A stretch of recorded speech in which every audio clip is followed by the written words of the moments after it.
Gabi na naman nga mga par. Medyo kabado na tayo dito mga pare kung magkano kinita natin. Tara, samahan nyo akong bilangin. Medyo kabado na tayo dito mga pare, baka kukulangan na naman yung puhunan natin.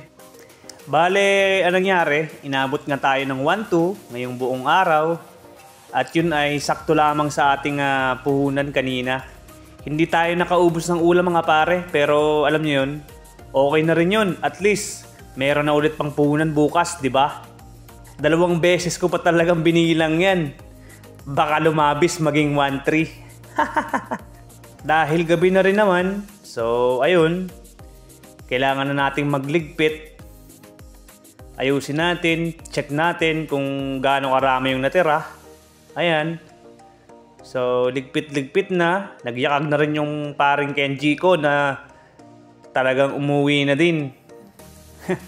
At habang nagliligpit tayo mga pare, akalaan nyo yun, meron pang isa.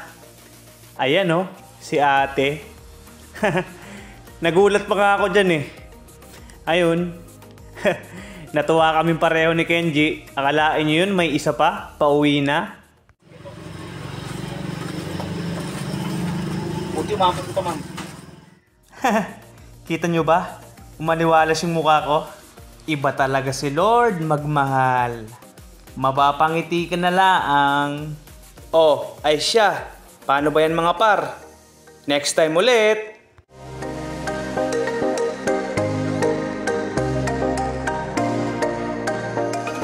Nga pala, wait lang. May nagpa-picture dyan sa atin kanina sa tindahan. Nakita niya raw tayo sa TikTok. Alright, bye-bye!